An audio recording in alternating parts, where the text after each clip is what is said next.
واخرتها ايه؟ اخرتها ايه معاك يا خرتيت كاتالونيا؟ هموت يا عارف يا ناس. الله يخرب بيتك، الله يخرب بيتك.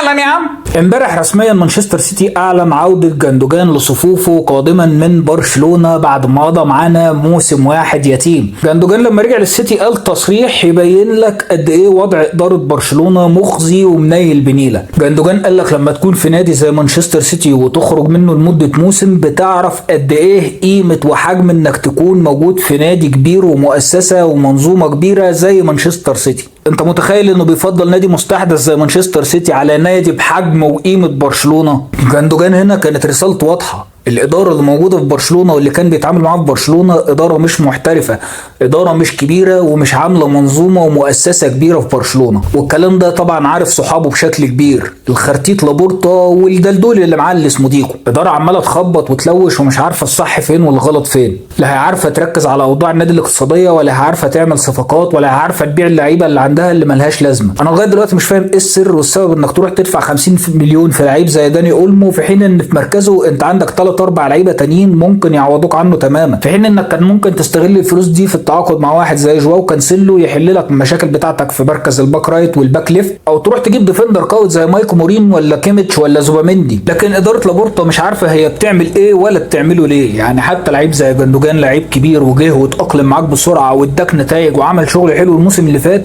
الموسم ده انت سبته يمشي كده عادي جدا عشان خاطر تسجل لعيب زي داني اولمو اللي هو انت اصلا مش محتاجه. طب ليه يا عم؟ زي كل موسم محدش عارف برشلونة الموسم ده هيقدر يعمل ايه ولا يحقق ايه ولا هيقدر يروح لحد فين في اي بطولة. ماشية كده بالليس والتليس وهي ماشية بالزق وخلاص. اخوان لابورتا هيفطسني اقسم بالله. المهم يا حبيب اخوك ما تبقاش انت ولابورتا عليا، ما تنساش الفولو واللايك والشير، اشوفك بخير.